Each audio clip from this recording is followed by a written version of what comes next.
best free-to-play game is StarCraft. Oh, welcome to the Dresden Files podcast. Welcome to the Dresden Files podcast, the only podcast where we talk about the Dresden Files, and it's titled that. We're here going to be talking about Changes part 3 of however many it takes. This might be the last one. We're going to try our best to avoid a part 4. Yes, we are. We do have news. We do have news before we get to that, though. But our news person isn't here, fucker. Oh. Oh my. Oh, so we do cuss on the Dresden Files podcast, and we do spoil everything. So if this is your first time reading Changes, you better not care about spoilers. And what are you doing with starting with part 3 of a podcast? So we are up to chapter 65, and Priscilla is saying it might be coming up. The end might be coming up soon, in like 3 chapters or so, but it's hard to say. I'm going to read her comment specifically because it was very confusing. At least I found it confusing, and I'm not caffeinated enough. She's pretty sure it's not going to be... God damn it, I went away from the page. Never mind. Pretty sure it's not going to be the second to last chapter, but she's thought that for the past 3 chapters anyway. Yeah, she thinks the next one will be the second last chapter, but she's thought that for the last several chapters. So it's hard to know when it's going to... Sounds like an epic denouement. We already know generally the fallout from reading... What was it? What was the Christmas story that came out? Christmas story? Was that called? Christmas Eve? It was called Christmas Eve. Okay, yeah. Christmas story is the one with the lamp. So we know from Christmas Eve that there's some major Armageddon going on. We don't know quite what level, whether it's just Chicago or just a bunch of people. So we'll find out, hopefully within the next year or 2. Well, I mean, if we're in the low single digits, right, like maybe 2 months and he'll be done with the actual chapter writing stuff, and then 6 months to a year until release, right? So maybe Christmas, maybe he's delaying it on purpose. Maybe so that Christmas Eve is going to happen at the exact same time, right? Right? Yeah, the second bit of news is that he did send a link to his publisher about a very recent Dresden Files publication that he posted that on his Twitter, which is so inactive, it's practically not there. And it was just a link to briefcases. Yeah, that's not news. I thought it was wonderful, though. She does a great troll. Yeah. He is the Earl King. Subreddit all hot and bothered for about 30 seconds, so. It's funny. It's funny. It does look like, though, if you care about merch, that he has a couple of McAnally's things. It looks like a phone case for the World Builders charity that he usually contributes to. So you can contribute to a charity and get a McAnally's pub mug. I need to get one of those mugs for sure. Yeah. One of these days. All right. Are we jumping into changes now, or is that done with the news? You're starting what, chapter 36? Yeah, 36, we kind of stopped in the middle of chapter 36, so we can start in the middle of chapter 36, I guess, of basically the build up towards the fight at the Earl King's Hall with all the Ebes and the Reds. Oh man, we're totally doing 5 parts. There's no way. We're gonna try not to. We're trying. Can we please finish? Like, I'm at like cold days now. I know. So they show up in the middle of the thing. They decide to do a trial by combat, right? Because they have competing claims, and the Earl King can't do anything to hurt either party, or at least he can't do anything to hurt Harry and Susan because he accepted them as guests by slip of the tongue, but he can make them do a combat to each other to see which one is true. And so there's a bunch of that, and there's some talk between Harry and Susan, and then the Ebes are bickering, and then they go at it. Okay. Well, they throw one of their puny henchmen in with the ick, and they're like, cool, you do it, bye. So yeah. And combat, someone do a play-by-play. No, we don't have enough time, but suffice it to say, basically the ick is like a CR12 monster, and they put in like a CR1 vampire lackey, and too D&D for you. But anyway, so Harry and Susan basically get the little vampire squished by the Ick, which kind of takes him out of the equation. But the Ick is kind of a big badass anyway. They do have a slight advantage that, Thomas and Mouse basically fucked it up in the previous fight at Rudy's house. So it's kind of limped and lamed. And then Susan had like the table leg still from the FBI building that she drops in the fire and then turns it into like a spear of some kind or something. Yeah, there's an awesome moment where she comes out of fire out of nowhere and then like going at the Ick, and then she gets just backhanded away, get broken back, and probably all that shit. Right. Harry brings down the house literally on top of the Ick. Basically, I think he forzaries the cavern roof. Like he gets knocked all the way across the field by the Ick, and then he's like, and then I saw the solution, which I totally would not have thought of if I didn't just get knocked on my ass or something like that. And he brings it down right on top of him, and he manages to shield himself and Susan, if I remember right. So what he did, opens away. He opens a way in a shield shape around him, and then it's the great moment of thinking whatever they do when they transfer it into a TV show is that a whole bunch of ectoplasm comes out of nowhere and then like throws onto Rudolph or something. Right. Yeah, he says he hopes that it's gonna be ectoplasm and not somebody got crushed by rocks. There's nothing keeping it rock shaped though. If I remember right, he wasn't sure. Right. He's pretty sure, but oops, and we'll deal with that later. So, but the incomprehensibleness of whatever's happening to Rudolph, and then goo out of nowhere. Right. Yeah, that would be pretty funny. If I were editing a TV adaptation, I'd start with Rudolph, and then he's finally back on his feet. He's like, "No, this can't be happening. This can't be happening. This is nonsense." And he starts bossing people around. And the moment he raises his finger, the way opens up. And this comedy shot splat just gets splattered with gunk. Right. I mean, it just throws back to my favorite line in a couple of these chapters is like, Rudy, do you remember the day we met? So just anyway. So they managed to crush the Ick and probably Rudy with a bunch of ectoplasmic slime. Susan's totally fucked up, but it's okay because we're gonna have this super hot like blood transfusion scene.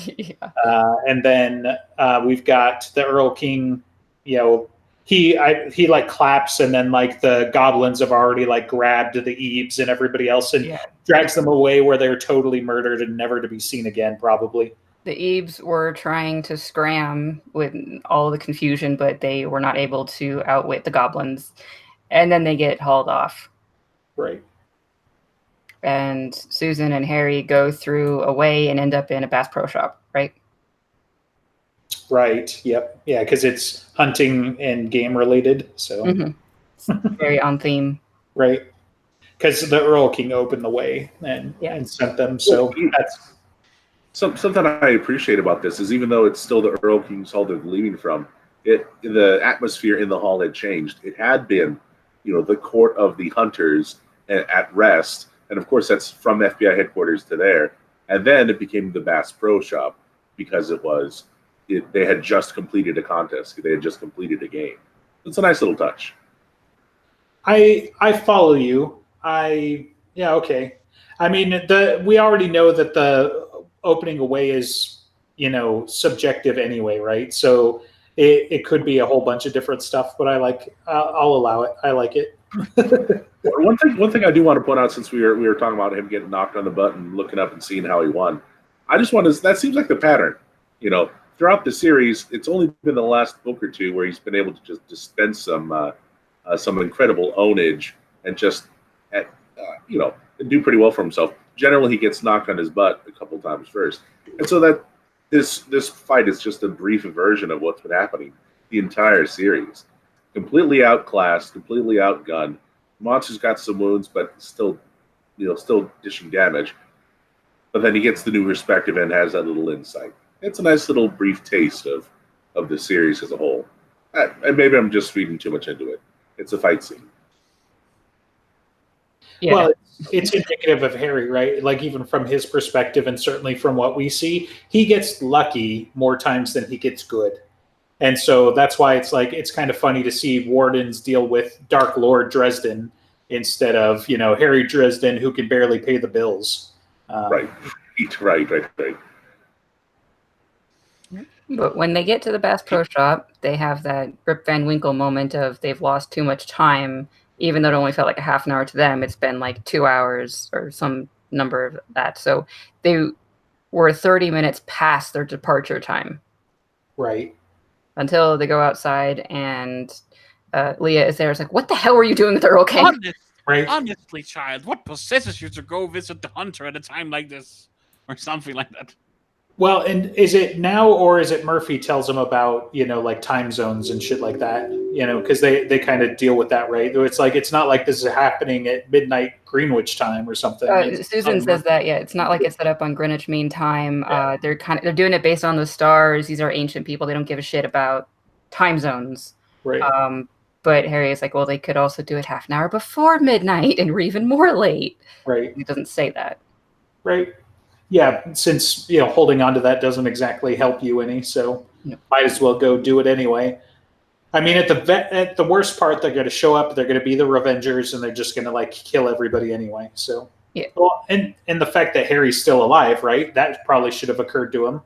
So it'd be like, hey, they probably didn't do the thing. Well, they know they didn't do a thing, but they might not be there in time to stop the thing. I get you. Yeah. So they go outside, and there's a gigantic emerald green stretch limousine that is yelling at them. With your favorite person inside? Yes. Then there's Glenn Mile, who is the driver, and he gets out, and he's immediately way too handsome, and Dresden's like, fairy.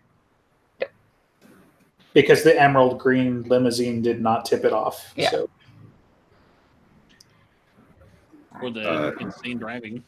Right. Well, he didn't quite notice that yet because even though it just tried to run them over, he only notices the insane driving when he's inside the car and doing the fashion show, which is the next part, the fashion show.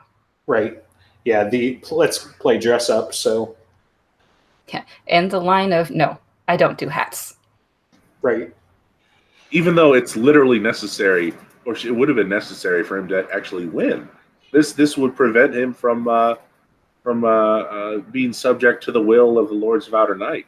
It's actually an important part of his battle armor, and he doesn't do it because of me, which is wonderful, right? Because that would give him protection in his head against the will, right? Might have done a little bit. I thought, well, that's how else is good heaven, how else is Susan standing up to them? Or I guess she's invisible, so it doesn't matter. Yeah, she was invisible up until she wasn't. We'll get there. Fair enough.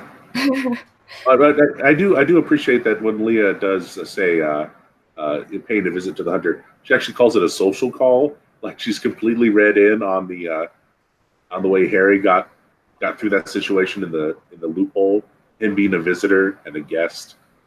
Interesting. So she calls it, and I don't know how she knows about that with that specific context, or if she's just being flippant. She might be being flippant, and it just happens to be accurate. Right. Okay, fair enough. And she's got 2 hours lead on Dresden, so she could watch it minute by minute and still not lose time. That's true. I mean, she is second in power only to map. She's even above the lowest fairy queen, right? Yeah, and she's been able to track Dresden wherever he's in fairy ever, because she's his fairy godmother.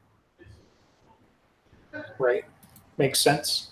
Yeah. So they play dress up, and they get him out of his clothes, into different clothes. I forget all the different kinds of outfits, but they basically settle on the conquistador thing. Because it's the thing that would piss off Ariana the most, and then you get the backstory of why she went with Ortega, because he was a conquistador and she both loved, hated him, and all that craziness. Well, because Cortez and them, destroyed her entire people, and then she's like, "I'm going to make you love me, and then break your heart for eternity." Because I don't know, man, vampires are fucking weird. So, yeah. But I kind of like the description because it's like it looked like Games Workshop, melded with the conquistadors. So it's like now every time I just see gigantic pauldrons. Yeah, for sure. And the big ass helmet, and it's like twice as big as his head or whatever. And it's like, yeah. And then Susan gets called a concubine, and that's weird, even though it's accurate. And then she gets Mayaned. Right. And then also has like the can turn invisible thing that we referenced earlier. Also, Glenmile shoots her, but it just kind of like bounces off her head or something. She's like, God damn it, that hurt. It was loud. Right. Yeah, because they were making a fuss about how her armor basically is fantasy armor, right? And they're like, this isn't going to protect anything. So he like shoots her point blank at the head. Yeah. Where there's like no protection, and be like, surprise, magic. So. Yeah. And then they get to St. Mary's, and Leah. And how long do they last? How long do they last? Don't tell me until midnight. Of course not, child. Am I from summer? Till noon. It's better. Great. Would have been awkward if it was midnight. Okay, let's back. Shit. I think that was my other favorite part thinking it through this time. It's like, yeah, dude, you'd totally be fucked if you had joined summer, because they'd be like, oh, it's out at midnight. I'm like, yeah, right when I need it. Thanks, guys. Yeah. I mean, when you have to fight the bad guys that are active at night, because of course they are, because they're bad guys, it's more helpful to be on the side of other bad guys because they're also active at night and have those abilities. Well, think about it here though too. It's not just sunrise; it's noon. And for Harry's magic, he says to get through a sunrise is a significant point for him, or at least presumably for all wizards. Well, but for summer and winter, it's for mortal magic. I would assume it's somewhat the same rules for Fey magic, but we don't really know because Harry's always talking from a mortal magic perspective. But it seems like magic in general goes ghosts, go poof.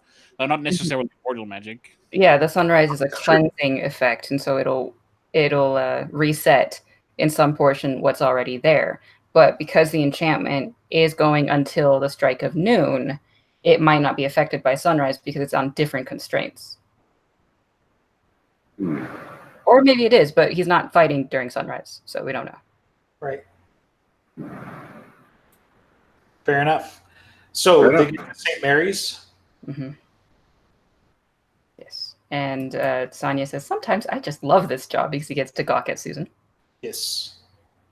And then they dish out the Lord of the Rings. Yes, they have to cast everyone. Right.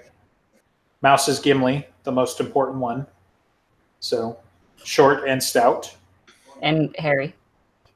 There you go. Yep. What about Harry? I forget. Who did Murphy got cast as who? Yeah, I was just trying to find that again. Aragorn? No, I thought Sonya was Aragorn. Maybe. Aragorn. I know Leah's Gandalf. Right. And then Harry pitches a fit, and it's like, well, dude, she's got way better magic than you. And you're Sam. I'm like, what the hell? Are you kidding me? Like, dude, did you read the books? Of course. Well, then you know that Sam was actually the hero of the tale. What?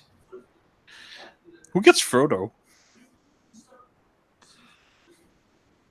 I wanted to say Murphy, but I don't think she got cast as any of the hobbits because she makes a line of like, if you make me one of the hobbits, we're going to throw down. Like, that's what I remember. No, just if she's made Gimli. If Murphy's made Gimli, she says, yeah, we throw down. Yeah. She is fairly, finish that sentence, tough, Thomas said. I was going to say tough. Right. Yeah. Trying to find it, and it is not easy to find what the hell she got cast as. Maybe he didn't get specific for her. Right. If you just search Gandalf, the whole sentence should be like there. I don't know. Yeah. And then Martin, predictably, or, not predictably, but some foreshadowing, gets cast as Boromir, right? So. Yeah, man, I should have written all this down. Yeah, I have it right here if you need it. So Sonia wants to be Legolas, but Thomas says, no, I'm Legolas. So Thomas is Legolas, Martin is Boromir, and Sonia is Aragorn. Right. That's in dialogue. Martin's more like Gimli. He's so dour, said Sonia. But let's see here. Susan is more like Aragorn. And they're kind of bickering about it. They're bickering about it more than anything. And then Mouse wants to be Gimli. So it's kind of just a fun thread running through the chapter rather than a. Well, then there's like actual conversation about what they're doing at Chichén Itzá. So it's like, I can't pay attention to the important thing of the casting because I see other combat info in here. Right. Gosh. All this tactical planning getting in the way of this fan casting inside the Dresden verse. Have they never been on Reddit? Don't they know what's important? When bored, fan casting is the most important thing you can do. Yeah. This is almost not even fan casting. This is the internet quiz. Which Lord of the Rings Fellowship character are you? Yeah. And no mention of what Molly is, right? No, I didn't see it. Right. But they did have a discussion about how to get to Chichén Itzá, I believe, in all the jungle. And there's the comparison of it's not as bad as Cambodia, but it's worse than something else. Right. And it's like, thank you for that. It's illuminating to like 3 people, and Harry's going like, what are you talking about? It's just like 5 miles. You don't get it. Jungle is bad. Isn't it like Cambodia and Yucatan or something like that? No, because they're going to Yucatan, so they have to compare it to 2 different other places. So Cambodia and something else. You know, I'll fucking find it. I can search. The Congo, maybe? Tougher than the lower Amazon, not as bad as Cambodia, is what Martin said. So then Harry just says, maybe Leah can help us out. And she totally gleefully does. She's like, I've got just the thing for this, and I've always wanted to do it, too. Yep. Maybe I missed it. We didn't skip over the conversation with Ebenezer, did we? No, that's coming up, because now they all pile into the gigantic green limousine, and Sonia is thrilled because he's never been in a limo before. Sonia is just generally just a positive dude. Yeah, and this is like the best adventure ever. Right. And as they get into the limo, when Ebenezer starts yelling at him, and he says, I have to take this call, and everyone's like, what the fuck are you talking about? Right. Wizard stuff. Yeah. So now he goes back into this little call meditation thing, and then you have the conversation of why it's so important that he saves this little girl. Right. This is where he realizes, because we were talking about that last time, where it's like, doesn't he know already? He's kind of being a dick, right? It's like, no, now he gets it. Now he's like, oh shit. You do what you got to do then. We'll be here rallying the troops. He doesn't say that, but that's what ends up happening. So. Yeah, and that whole kind of conversation is like, you have to go take care of your little girl. And you don't really get to see much of Ebenezer's reaction now about the whole thing. Her name is Maggie until later. Right. And when he gets back from the phone call, Molly had apparently explained everything of what that was. And he's just like, you don't give away secrets as part of being a wizard. Yep. Okay. Don't interrupt the wizard while he's wizarding.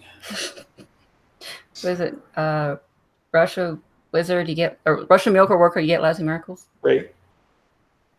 Russian miracle worker, you get lots of miracles. Yeah. I need that on a coffee mug. The next bit of merch. Just because I've been going ahead since this has been taking so long, a little reference to this very thing of Harry's character in Cold Days is that where Thomas is like, so you want me to just follow along and you won't tell me what's going on and put me in mortal danger? Yeah, pretty much. Yeah, okay. Yeah, let's do that. Yeah. They go on to Wrigley Field, right? And they go to the pitcher's mound for the way, but they have to stop and have a conversation about, can you trust the fairy godmother? Because she's scary. Right. Like, yes, you can, but no, you can't.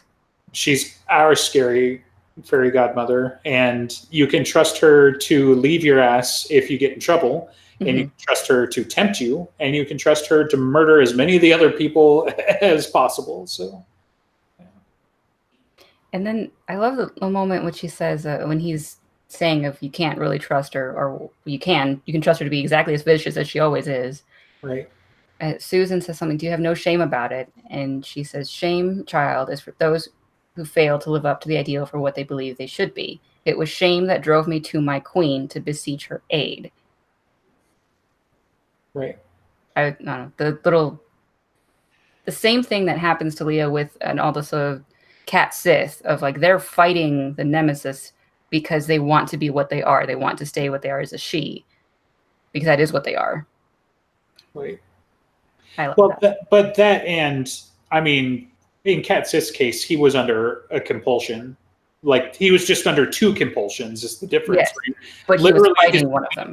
Yeah, literally his queen's word, and then the outside force and nemesis. But yeah.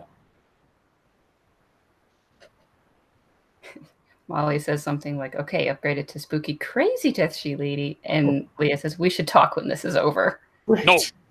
Leave her alone. Spoiler alert, it's totally going to happen. Mm-hmm. I love all those little spoilers. And then they go into the way. Yep. How long do we think that she has been planning stuff for Molly? Was it at least since Grave Peril, right? Yeah. But right. like planning, what I don't think it was planned per se, right? Like they never were like, oh man, I can't wait to get Molly. She's a backup.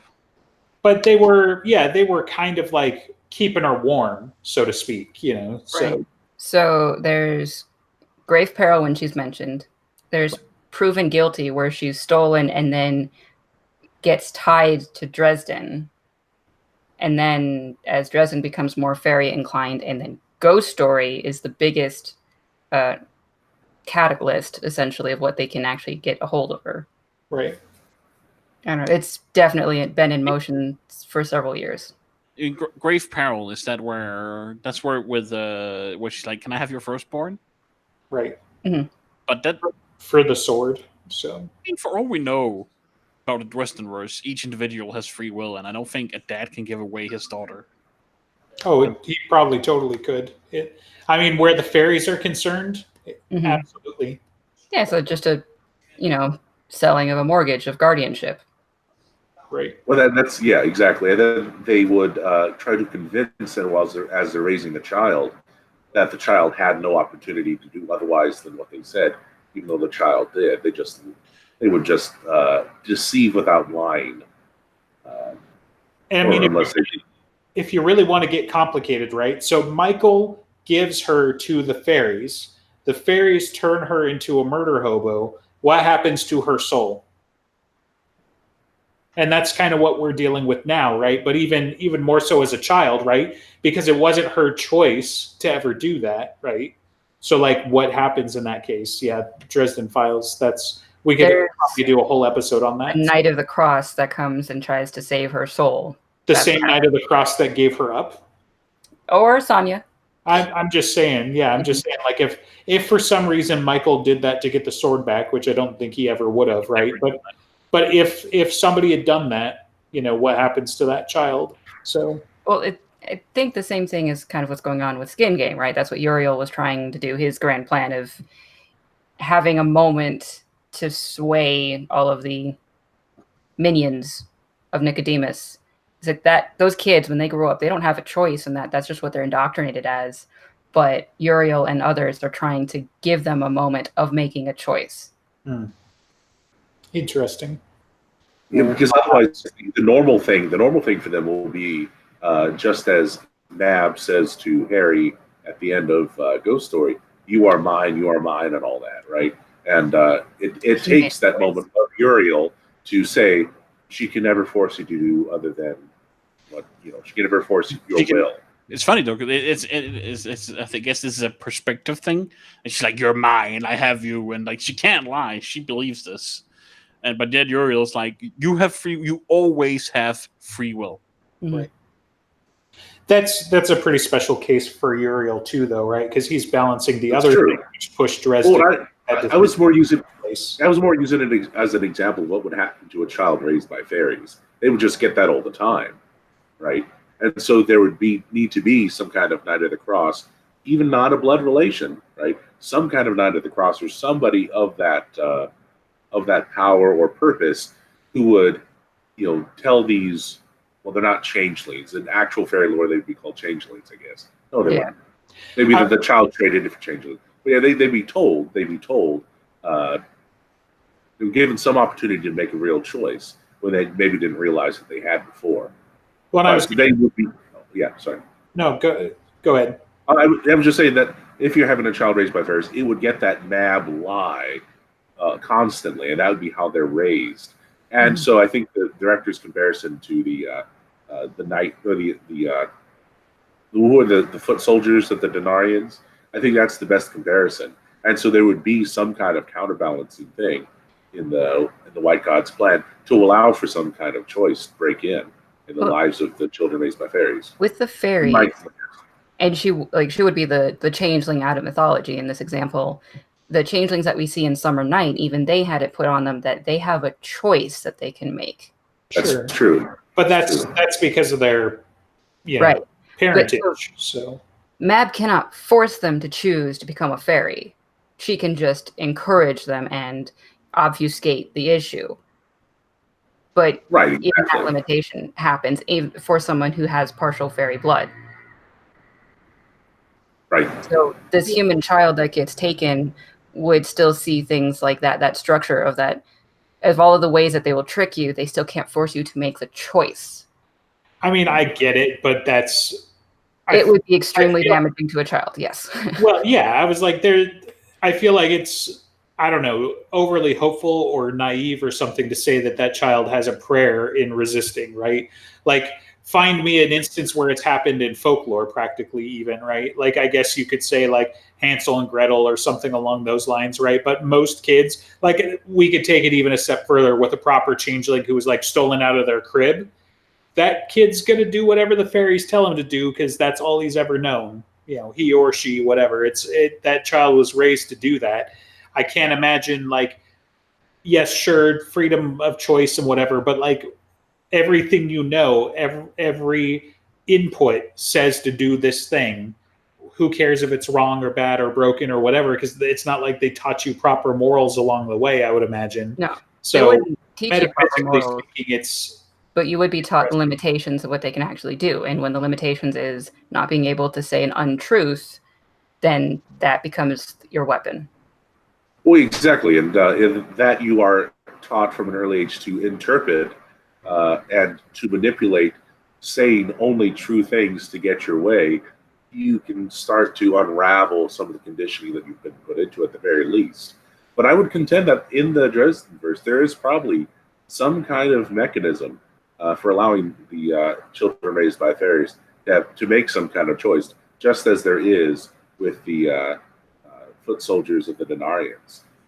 So that's my guess. But it would fit the world building that we have so far, the primacy of choice and the importance of that. In real life, you would probably have recourse to something like conscience, but that's not really how the Dresden verse talks about these issues. So, I mean, it is what it is. I don't know if that makes any sense. I think it'd be a fun topic at some point, but we don't have time right now. So okay, fair enough. Tangents like these is where it's going to take us 5 parts. Right. Okay. Let's put a pin in it. It's a good example. Remember when we get to Cold Days, remind me to talk about Sarissa about this, because I think that's relevant to what we were just saying now. Okay. Anyway. Someone take notes. That's on you, buddy. We have made it through 4 chapters, okay? Going through the ways. It's only like 3 left, right? Like Giza. Okay, well, this one... walking around. Okay, they went then they go to the jungle. And they go through like another thing of a bunch of crystal pyramids, which I think is a reference to the Lords of Light, Amber, something. Roger Zelazny. I've never read them. And then a swim, and then a jungle. Here's the thing. This is going to be the last time we have the time to talk about the ways. I feel like this is the appropriate time. How does Margaret's jewel thing actually work? Is it predictive, or does it just record the ways? And does it record only ancient ways that are very stable because the ways change all the time? The gem works that she recorded where she had been, where she found, and it seems to be like some form of journal or diary. And Dresden will touch it to see if, like, has she ever been there? Can he figure out how to go there based on it? And it kind of like presents the information. I think it's like some sort of mental Google search. Sure, like Google Maps for the ways, but given the time lapse, I would wonder if there's some kind of way. Is there some kind of use of predicting the way ways change? Because unless you only it is specifically said. I don't know if the gym can do this, but that Margaret could predict the changing of the ways. Mm-hmm. Okay. I don't know if she put that knowledge into the gym, or if it does it itself, or there's some sort of artificial Margaret inside. Honestly, the gem so far, anyway, is one of the most underutilized things that Harry's ever gotten, because I think there are all of those questions, right? And the fact that he never seems to use it again, whether he lost it or what have you, you know. So he gets it back. I'm in Cold Days. He gets it back. The gem is there. Okay. When he gets it. It's been fitted proper in instead of being glued in. Right. Okay. Yeah.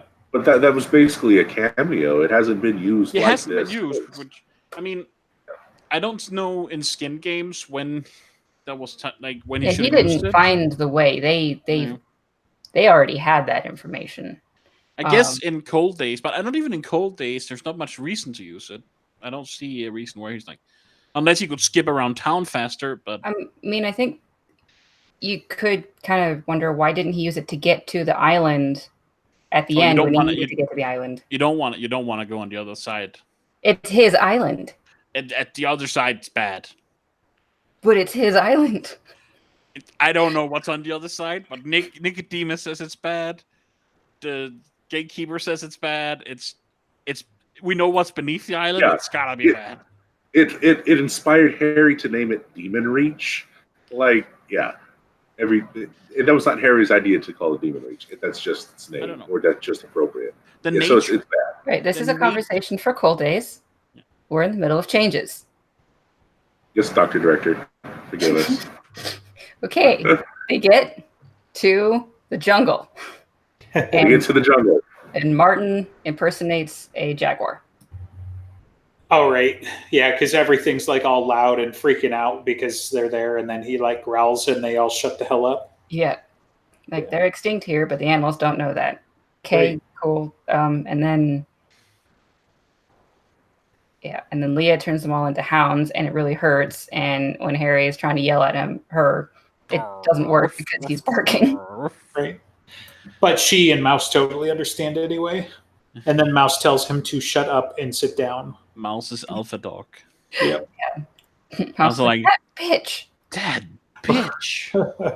Yeah. And then they take off running, and running is really fun, and you can't not run when other dogs are running. I am so sad that in this book, Jim had not given notes yet on Mouse's voice, which he clearly did for the short story, because I like him a lot more in the short story. He's a lot more menacing here than he ever was in the short story, I think. Even with that big fight. Well, this is before his time with the Carpenters and being told all the time he's a really good dog and getting all the treats. He got soft. I see. That's a good point.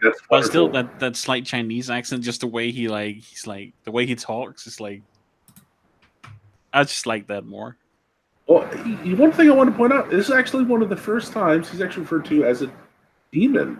And one of the first times the early Dresden verse use of the word demon reappears, that I recall. No, the Ebes, the Ebes called him a mountain and ice demon. He's not. I don't think he's called a demon here. At the fight against the Ick at Rudolph's house, Esmeralda says he brought an ice demon from the land of dreams or something. Mountain and ice demon from the land of dreams. But it is this book. I didn't notice that, but it is here too. Leah calls him a demon also, which is it's just kind of incongruous because I think I said this earlier in the reread. I don't know that the Dresden Files has kept that language consistently. I thought it was dropped after like the third book, but here it is again and changes a couple times. Anyway, just a small note there. I mean, It's not consistent because it's also like demons are also fiends from hell. They're referred to as demons. Yeah, you're seeing the bad guys call him a demon. Yeah, the outsiders are not demons. In Chinese lore, demons are different anyway. Demons are just kind of evil spirits, right? Yeah, and he's a Tibetan food dog, cloud lion thingy. Jim is very good about his research, so I'm sure it probably makes sense if you actually ask him about it. I don't even think it's something that's secret. It's just probably something that's folklore. Right. Oh, sure. It's a translation thing. It's just like kami in Japanese means gods, but it means more like forest spirits. Yeah, so I get the translation thing. It's but it does fit the more neutral use of the term, which like the more neutral and Eastern use of the word demon does seem to was used in the early series, but then it became basically just equivalent to devil, as you would normally have in English later in the series if it was used at all. Well, this is where she's like, how did Harry ever like win you? And he's like, he didn't. I chose him. Right. Yeah. I won. Right. Yeah. I live with the wizard. I cheat. You're far from your place of power. I live with the wizard. I cheat. Such great lines. Right up there with like, change them back now or I will bite your ass off. Literally. Bite it off. Like, can you see who he grew up with? Right.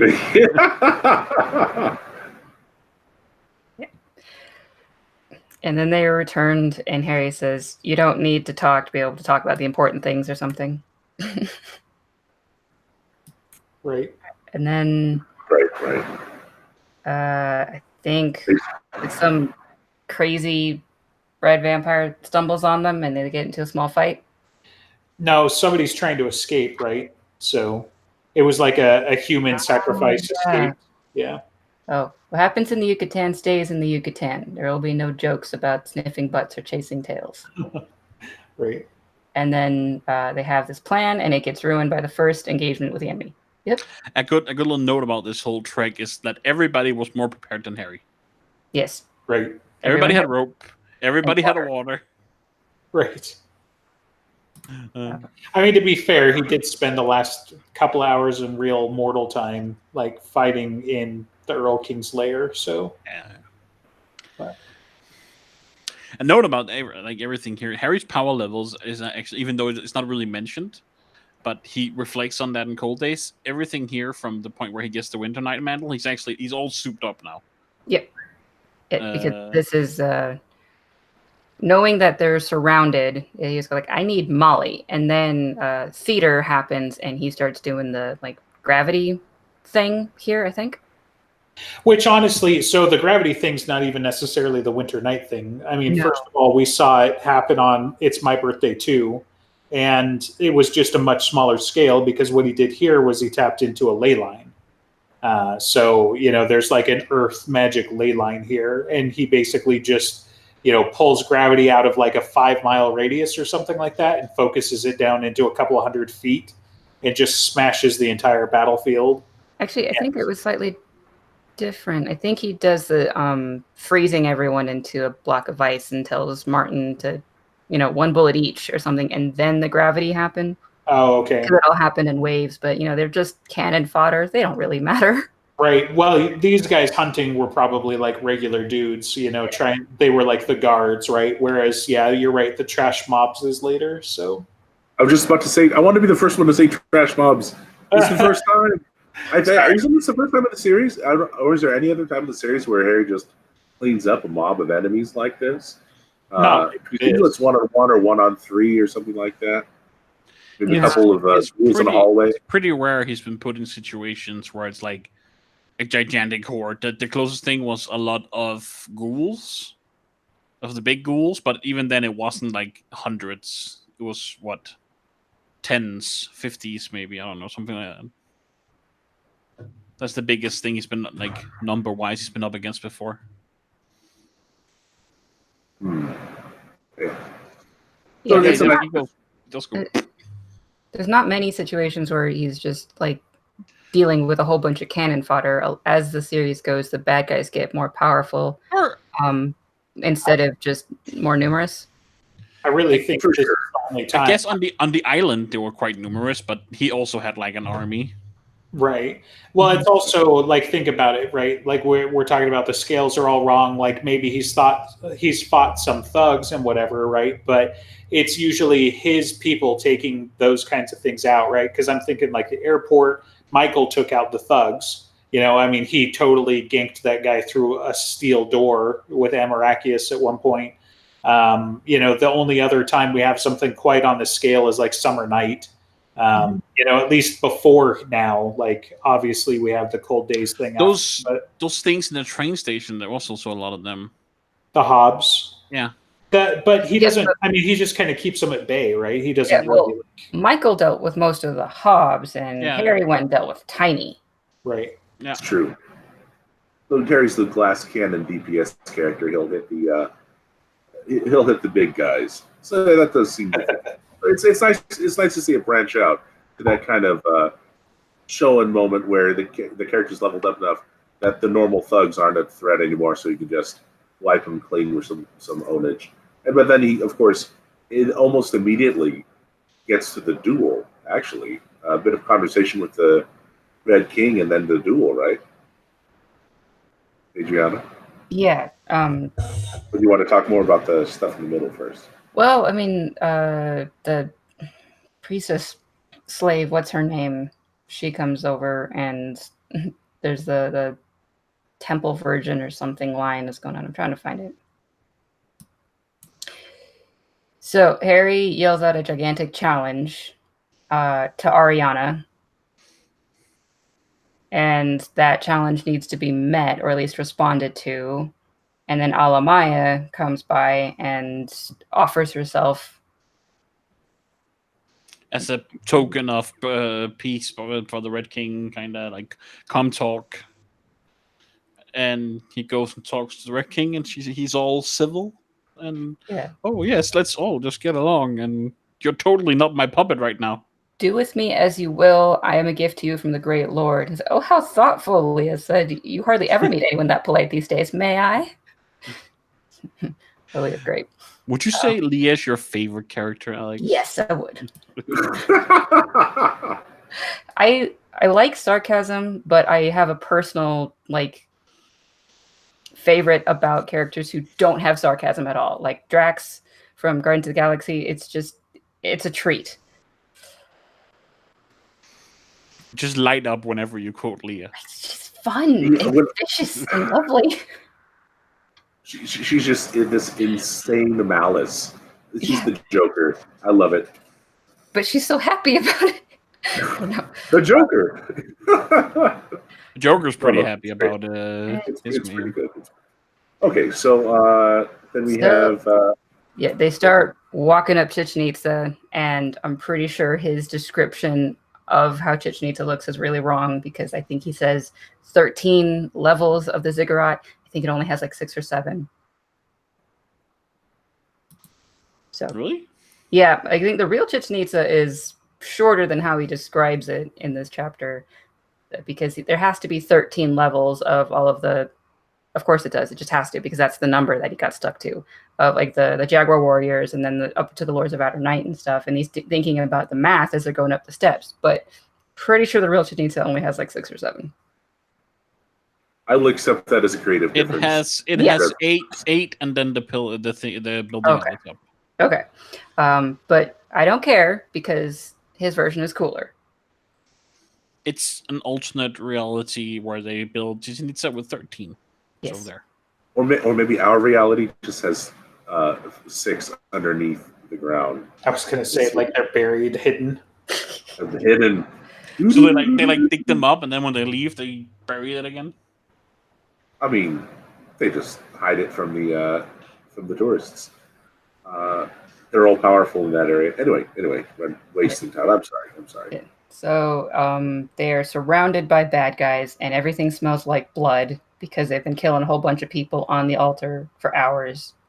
Alamaya says that the Great Lord will speak to only one person, so everyone else needs to stay right next to the Lords of Outer Night, and just thinking that they're going to be easily gobbled up by all the bad guys. And lo and behold, Reston is there to be the Red King's puppet. Yes. Right. Plays him like a fiddle. I mean, he doesn't really play him per se, but the reasoning.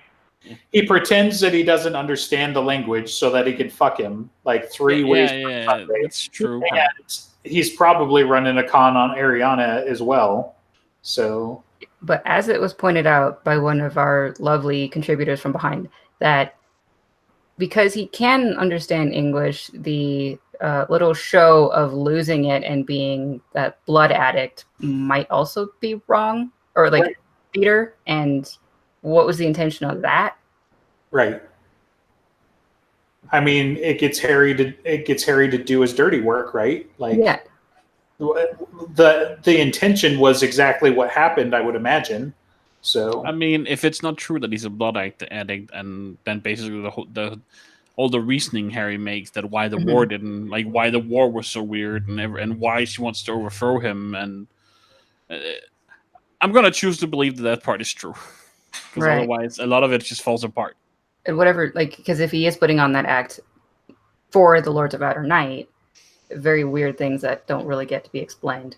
Well, I imagine they're in on it, right? They'd have to be, because they're at least as powerful as he is, if not more so in weird ways, right? But like the whole game is to get people who think they could take him out in the open, right? So people like Ariana, she takes a swipe at him, even though she can't stand up to him, but she doesn't know that. So he doesn't even have to deal with her. In this case, he gets Harry to do it, right? Here's the other side, right? So if Harry loses, then Harry basically, like the Red King still wins, right? He still takes out Harry Dresden, the Black Staff, weakens and possibly crushes the White Council all in one go. So what does it hurt him, right? This is another classic, like the supernatural community is able to set these up so that regardless of the outcome, they win. Even if Ariana pulled this off and Dresden died and the blood curse and whatever, all the Red King has to do after that is go and just squish her, because she couldn't even take out Dresden. Dresden probably wasn't going to be able to take the Red King if he was, duping them the whole time.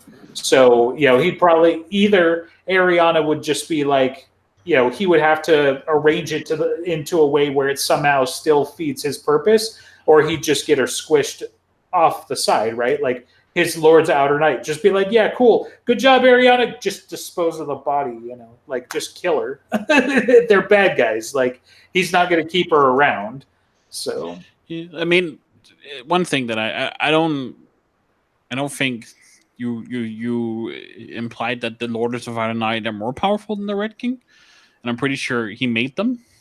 Well, and maybe not individually, but certainly together. Like potentially, they're really fucking powerful. So I don't know, man. It's crazy to think that he'd be able to stand up to the group of them. But sure. I mean, he might not be able to, but I mean.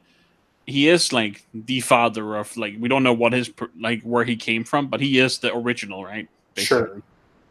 Well, I think it was clear to me, at least in the reading of the book, as far as I know, I believe the original Lords of Outer Night, they're kind of modeled after the before time old gods kind of thing, and though they're now they're people with those titles, and just like. The Red King has the title of what's the Aztec god? Kukulkan. Right. So he has the title, but he's the false version of it. And so the Lords of Outer Night, kind of the false versions, you kind of inherit a title from the originals. And like, well, yes, it's not like Stargate, but you know what I mean. Right. And that's the impression I got from the world building here. Sure. And then I was going to say one of the other things for like Ariana's motivation, right, is like Harry calls her out in the duel about wanting to be a Lord of Outer Night, right? So at the end of the day, like this isn't her taking a swipe at the Red King. She's still just kind of using him in theory so that she can get a promotion, I thought. She's like, maybe I won't take over the whole thing, but at least Lord of Outer Night. So like even her, like, sure, maybe eventually she will, right? But we're still talking about a time scale, certainly dozens, if not hundreds of years, which is way more than Harry's got to be worried about for his kid right now, so. And I don't know one point that it wouldn't be the Red King faking it just to get Ariana to show herself as his enemy. It's because I think there's every indication that Ariana would have remained loyal and would have not been an enemy had he not had a legitimate problem. I think that's very likely. I think the only reason, I mean, she wants to make a power grab, but I don't think it would come at his expense unless he really were crazy. That's at least how I read it. I think part of her acting out is the whole Ortega thing, right? Like, granted, she wanted him to suffer and all this other nonsense, right? But at the same time, it's kind of like, you don't get to kill him. That's my job. Yeah. Like, you stole that from me, type of thing. And we're talking about like insane, crazy, evil vampire stuff, right? So it doesn't even necessarily make sense from like, a quasi-rational perspective. Like I think she would have just been content on the sidelines as long as the war was going on and they were winning and all this other stuff. But as soon as Ortega died, she got involved, and she's going to do as much as she can to like gain power, make other people pay for it, just all this crazy evil shit. So I don't know. The black stuff is already targeted by the ritual, and she already was the ambassador and gave a disease to basically all of the white court, leaving them with the white council, making basically everyone out of commission. So she's already doing a whole lot as it is, and she's already getting her revenge. So unless it's some issue of the means being wrong, if she wants to be the one with the dagger on top of Chichén Itzá, then maybe that's the reason. But I just don't see it in there. Right. Okay, moving on. Okay. We're going that there's a pseudo deal that Harry and the Red King struck. He deals with Ariana, and they go on to the he checks out Maggie first to make sure that she's alive, and he pulls out Bob to see what's going on the altar. And Bob is then able to explain that red tongue or whatever it is he says. Gigantic cartoon lips. Yeah, a goofy magic nerd. Yeah. So then he gets the idea that the whole spell is rigged and ready to go. You just need the proper trigger, basically the obsidian knife that Harry has from Alamaya and whatnot. And the bolt. So. Yes, it's the bolt. It's all ready to fire eventually. Yeah, and then he's like, why would he just leave me with this knife then? And it's like, well, who are you going to kill? The girl? Like, yourself? So. Yeah. All right. Then, duel time. And it's over in like 5 minutes. It's a good duel, though. It's fun. I remember it being more dramatic, but yeah, it was like just the play-by-play. It seems like there's like four or five moves, and I'm like, holy shit, it's over already. So. Yeah, I mean, there's a lot more of the talk between Harry and Ariana of what and why she was doing things. She says, it was never about you. And he's like, I don't understand. Right. Obviously. And I don't care. Confused. Yeah. Yeah. Well, because she's just trying to get back at Ebenezer because she knows and then he figures it out afterwards. Yeah, well. Yeah, he says, like, that's what she says, right? Like, you don't even know. It's not about you. Or something like that. Yeah. Right. Mm-hmm. Something that I appreciate even more than villains having their own reasons, having their own purposes, being their own heroes, is that villains, especially in this book, are smart. They know exactly what to do and why they're doing it, and I don't think they make stupid mistakes. And this is an example. She's not doing the Bond thing. She's not speechifying. She's not given an opportunity. She's just talking, and she doesn't care if he knows or doesn't know. Right. I'm not going to tell you your secrets. I'm just going to kill you. Right.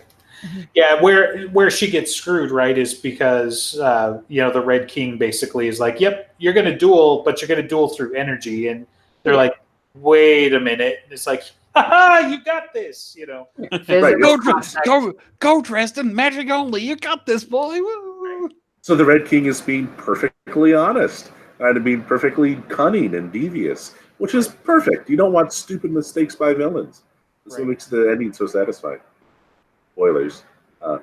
And then she does make a stupid mistake when she gets ganked. So, right, like sure. She's basically what? So, do you want to do a play-by-play, or does it matter? Because she basically throws power at him. She's pulling stones off the wall, right, and throwing them at him. Or is that fight? Maya in the beginning said it's like everything in the duel has to stay contained to this courtyard, and Harry goes like, I have this problem with buildings. You might have noticed before. Right, that's good point. Harry uses the one advantage that we know mortal magic users have that, as far as I know, others don't. With using the third. She's a magic user. I think he says that but she could have done it too, but she didn't. And then she repeated herself. That's how he was able to catch her. Right. Yeah, but I don't know. Can non-mortals use the sight? I think so. Theoretically, I don't know. I think that's what's so scary about them getting practitioners, right? Because you think about it, like they're afraid of even just sorceress vampires more, and they're definitely afraid of vampires getting a hold of a White Council level talent, right?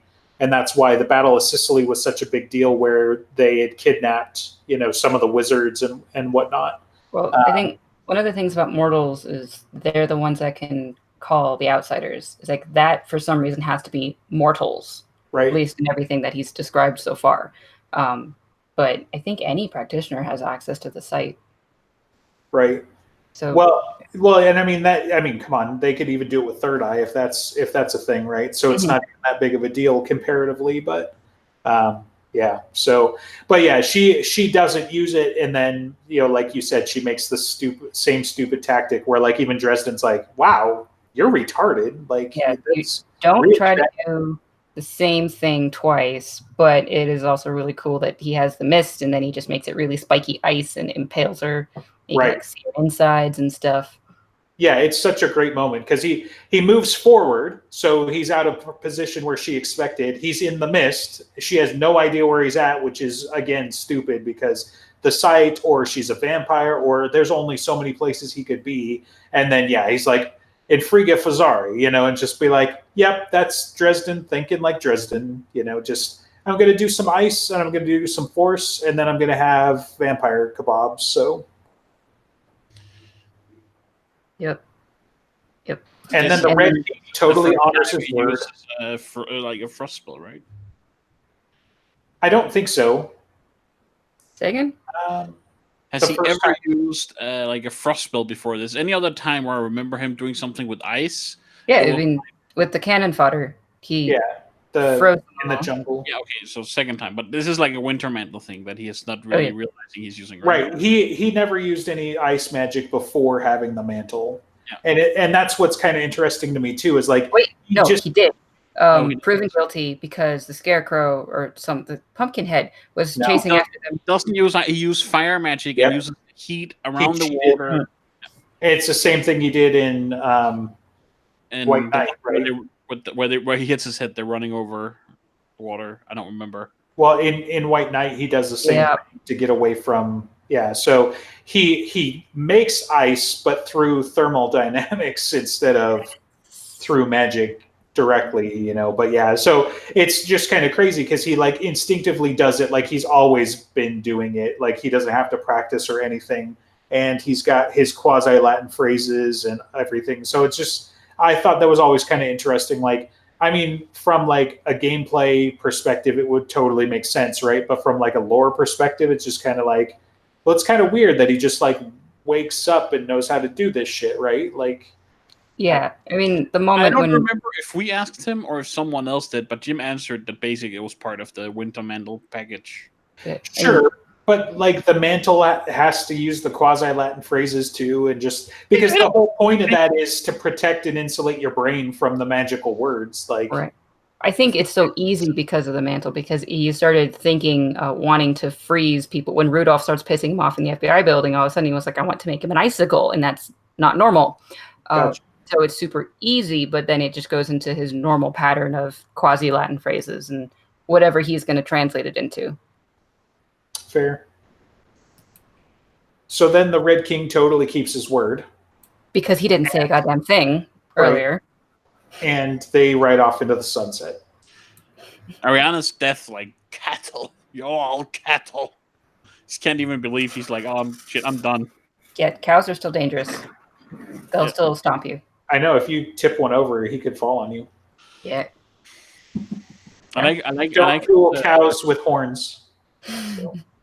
The culture is kind of similar between white and red coat here. They're also like cattle, and the wizards are freaky cattle because they can do magic. Right. I mean, And I think he explains that to Ramirez, where it's like, well, they see us as cows. Imagine cows doing magic. Right. Well, yeah. What's with all that freak stuff, man? Yeah. it's cows with magic. They're weird. Right. Yeah, so the Red King basically is, no, I'm not going to do anything because, as the director said, I didn't say a goddamn thing. So, a god does not make. You promised that she would not be harmed until after the duel. It is after the duel. Now go kill the child. Right. Yeah, and he gives the knife to like a Jaguar warrior who gets like ganked, and then another one picks up the knife and goes. I think so. Yeah, I think he gives it to one of the Mass Lords of Outer Night. And yeah, then cue gigantic fight scene. Right. Yeah, all hell breaks loose. Right. Mm-hmm. And they're totally outnumbered, and they're totally gonna die, and they're like doing their left flank thing and their right flank thing, and then they're getting swarmed, and then like a portal shows up. Yeah. Well, Leah is like, do we want to go through all the awesome details, or do we want to just skip over to the important bits? Like the fact that Ebenezer shows up with like a giant bulldozer of magic, or all the Kenku, or Murphy and her proclamations.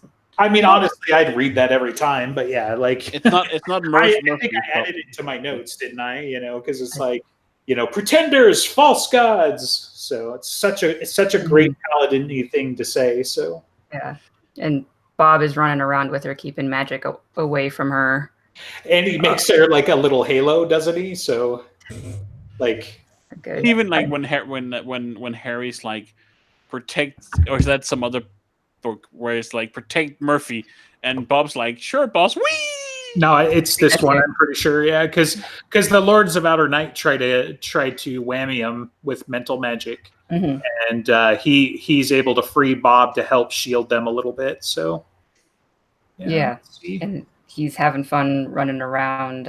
Sonya's probably running around with Murphy. Thomas is breakdancing and killing things. And Molly's doing the one-woman rave with a lot of efficacy, I think. Right.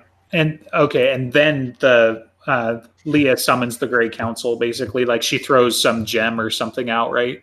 Something like... Yeah, emeralds. Like yeah. An emerald that breaks, and then, like... Exactly 12. Exactly 12. Lightning strikes, and there's exactly 12 people appear because there's 12 people on the council. Got the number 12 again. Oh, man. 13. Harry's a member. 13. Right. Well, okay, but only 12 have to show up. So yeah, but then it's 13 again. Like, sure. Yeah, there's lore reasons, and there's lore reasons for that. But it's just I think we only know 2 members of the council, right? Ebenezer. Well, besides 3. Harry. Right. So Ebenezer, Vadarung, and Harry. Almost certainly Ramirez is on the council. I mean, he would have recognized Lucio, I think, if she was there, but I mean, I wouldn't be surprised. But Lucio was probably taken out of commission, and as per Steed's previous letter. Right. Also, there's also somebody else that Harry almost certainly knows, even though we may not know who it is, just because the whole Fuego thing. It was like, wait a minute, that's my spell. So it might be someone who looks up to Harry, but it's not Ramirez because he's in a different wheelhouse magically, right? Right. Mm-hmm. Yeah. Yeah. And then the 200 dudes who like go to shoot at them, or 400 dudes like just lining the walls, and then Ebenezer's just like, nah. Pick the wrong side, boys. Yeah, pick the wrong contract. Just rips the life out of them. So he's got the highest kill count in the Dresden Files that we've seen on screen anyway, because he's just like, hey, you fuckers, whoop, got your souls. Then there's Casa Verde that he did before.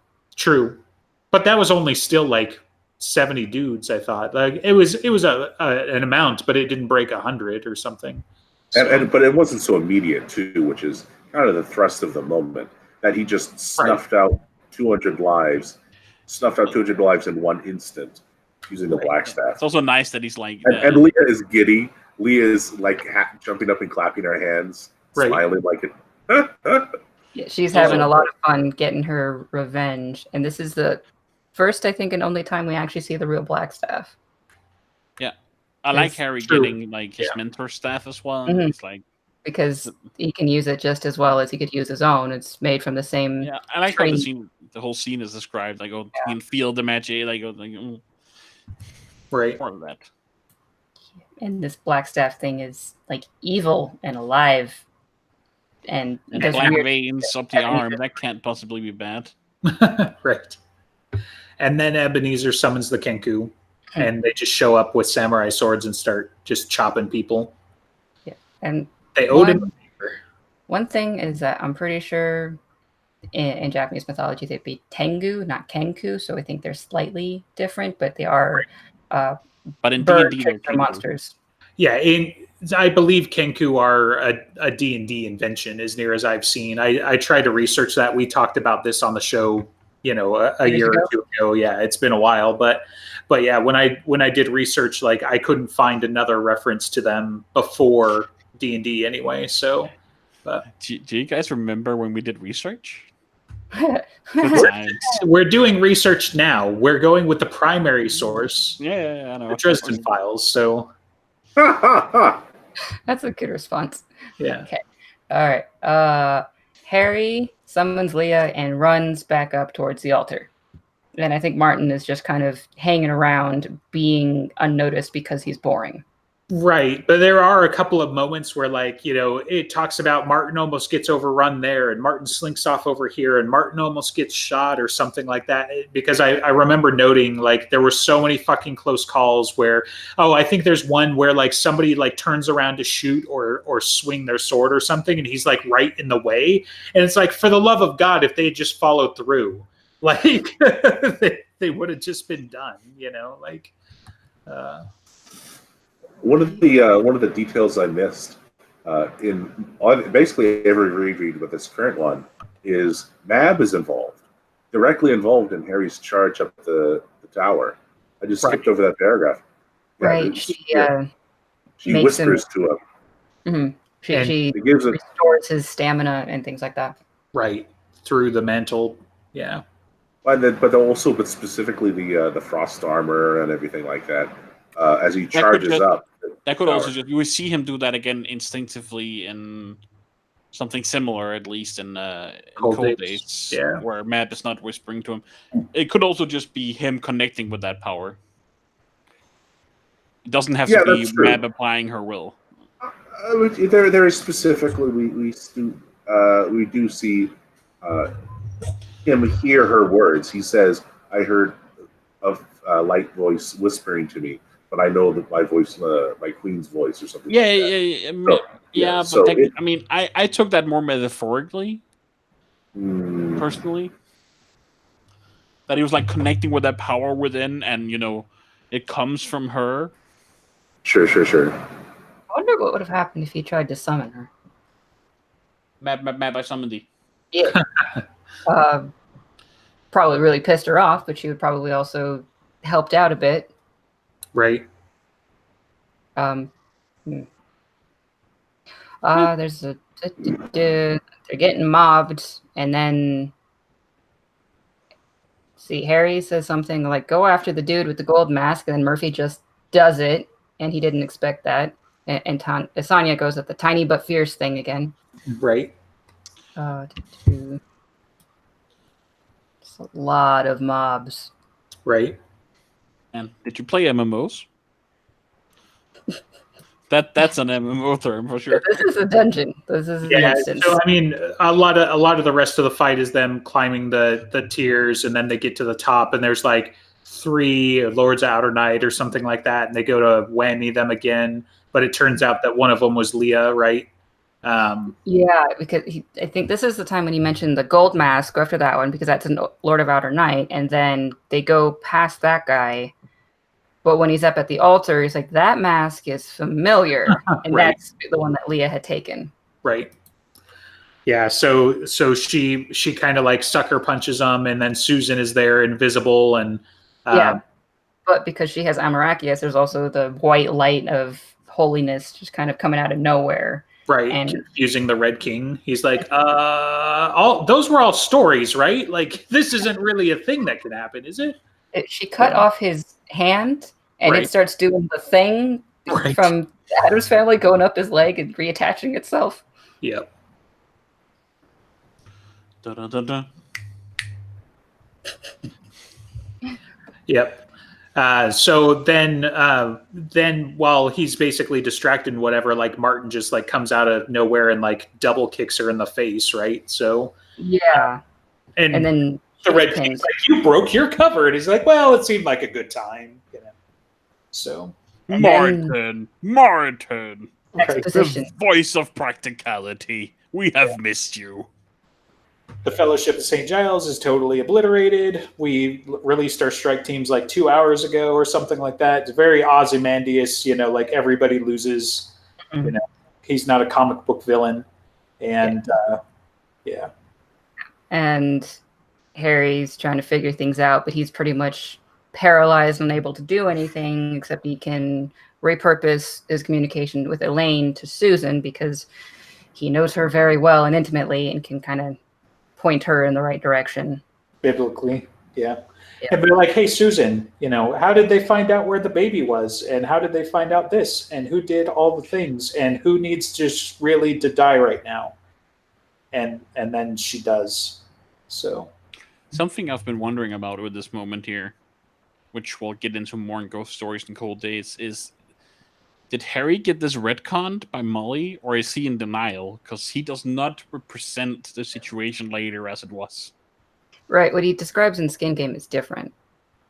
Well, he describes who did what slightly differently. I haven't gotten to. I feel like I've heard this before, but I'd have to reread it. So in Changes, Harry blames himself. He says he killed Susan, essentially, and everything. But in Skin Game, what he says to Michael is like, this was Martin. Martin did everything, and she lost it. Even though Harry's the one that pointed her in that direction, and he blames himself and changes. Yep. Yeah. Just notice over the next couple of books how he thinks. I'm just wondering if Molly, when she was in there, or has gone in there, I don't know, or if Jim is just forgetting. I don't think so. This is a big moment. Well, I mean, you got to think about it. So, like, you know, Harry says the words and everything, right? But like, Harry couldn't have pushed her over the edge without Martin doing it. So maybe he comes to grips with what actually happens. This is one of those times where, like, while I don't like Susan, I get why Harry hates himself for it, because this is Harry's idea, and he does say it specifically because he knows what's going to happen. Right. And it was Martin's plan as well.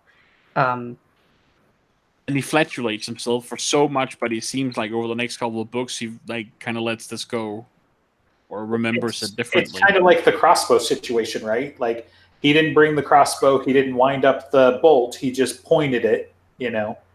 But you know, they definitely bear a healthy amount of the blame here. So, I mean, sure, I like I said, I got to reread it and everything, but yeah, well, just keep a note of it, like, or in your mind when we get to those next couple of books.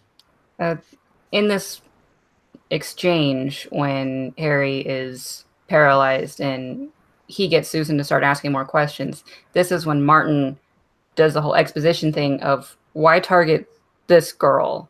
Is because the child's father is the son of Margaret Le Fay, the daughter of the man who killed her husband.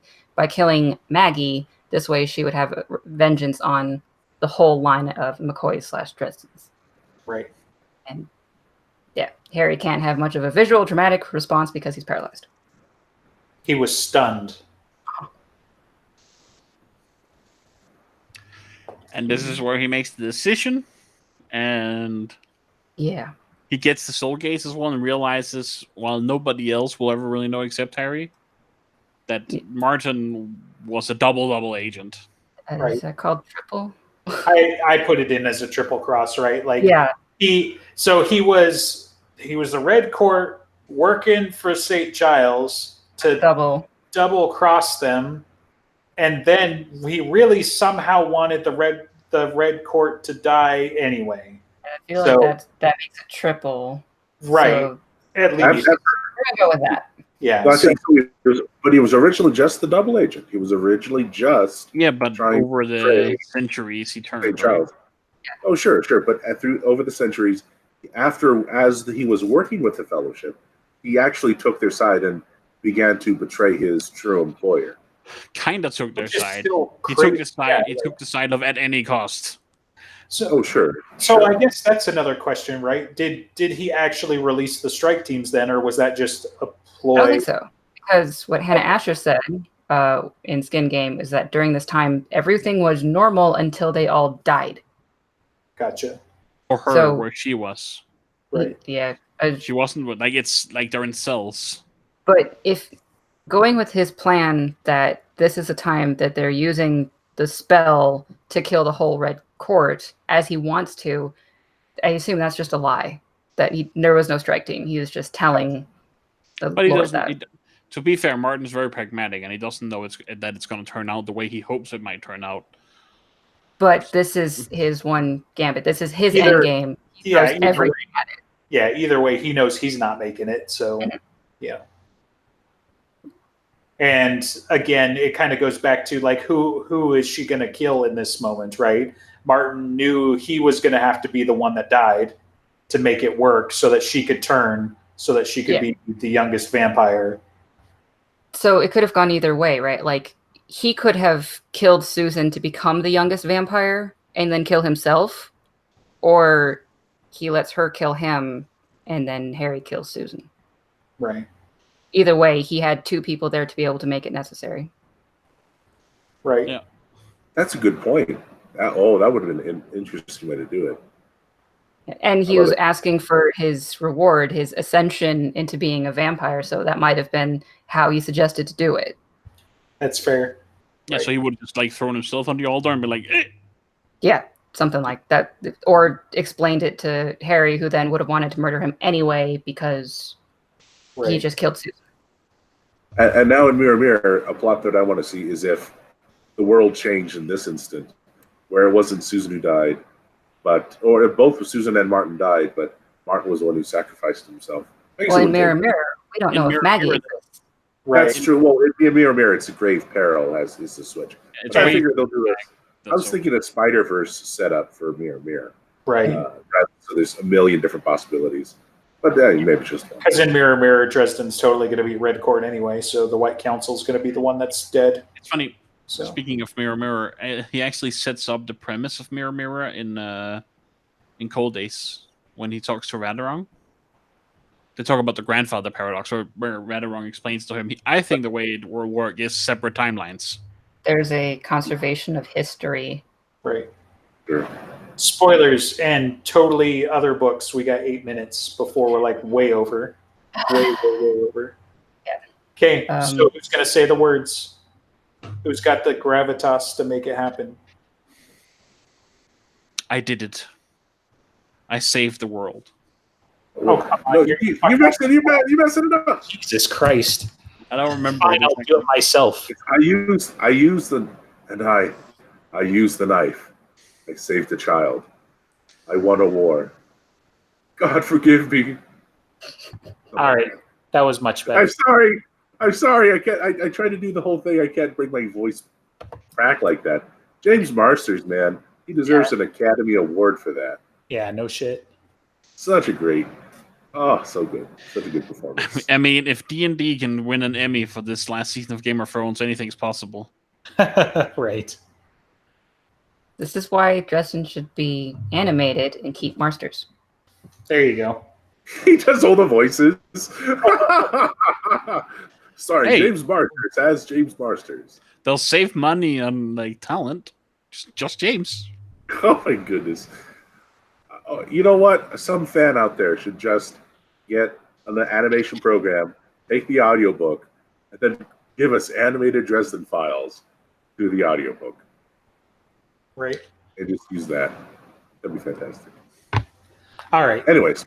Okay. So everybody dies. Oh, wait. All the vampires and a whole lot of half vampires die because any of the ones that have been super old quickly catch up, kind of like the Denarians do.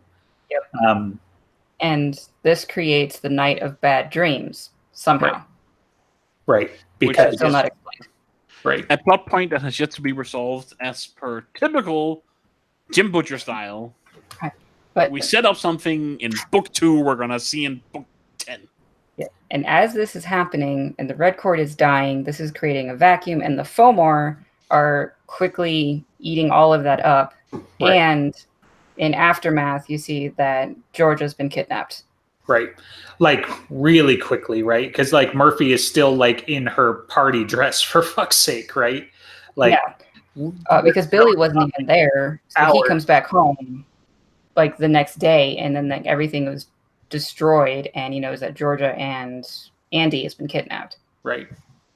Yeah. So, I mean, to wrap up a couple of the things that happen in the book still, at least, you know, you have, so he actually talks to Ebenezer. They get to have their little discussion and like, oh, I know. And how did she know? And, oh, we fought like family. And that's how she figured out that we were related.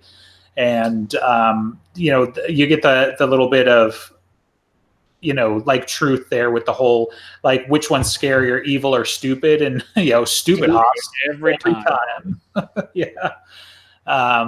So you get some of that. You get a lot of the aftermath with like the wounded, and Molly gets evac'd on a U.S. Navy helicopter because Laura, presumably. So they fly a helicopter into a foreign power's airspace. You know, and then it says, "Be truthful, Sergeant Murphy. You told the number to the dog." Right. Thomas was busy. Thomas was busy. He had a lot on his mind. Like, yeah. When talking to Ebenezer, though, Harry recognizes Vaterung was there with his spear-headed staff. Right. They have a conversation about that. How did Merlin make out? No one knows, but Vaterung taught him. Right.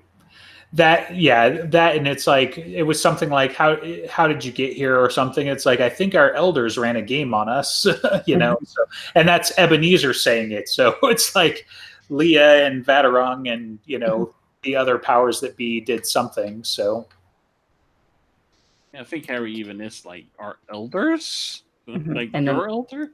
Right. Yep. And then, yeah, I guess that was the last note I had. So then they go back, they go to the water beetle. Murphy and Harry get close. Is there something? They have to keep through the green lightning gate that Vaterung left. That was part of Leah's deal. So they go straight from Chichén Itzá to St. Mary's. And then Harry just kind of leaves when Murphy is dealing with Maggie. And I think there was a quick conversation with Sonia. That's when he gets the key for the water beetle. And then he just goes and gets some Coke and orange juice and soup or what is it he eats. Right. Yeah.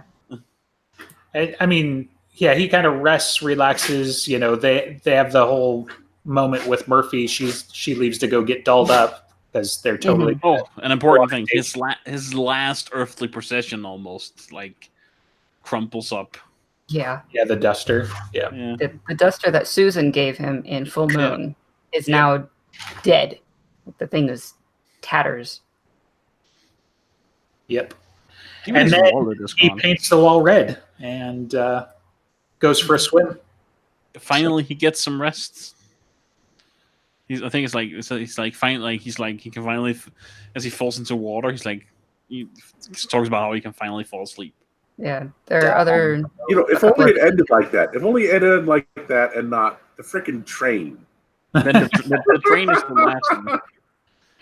There's a couple other details. I think Butcher had to let you know that this wasn't the end, because I think there were so many people that read changes and they're like, oh God, is he coming back? And like, I got into it around Cold Days, I think. So like Ghost Story had already come out and there was still a lot of unsurety of like, how does this work out and everything like that. But for me, it was never really in doubt. But I think there were a lot of fans that were like, oh shit, you know, like this is really bad.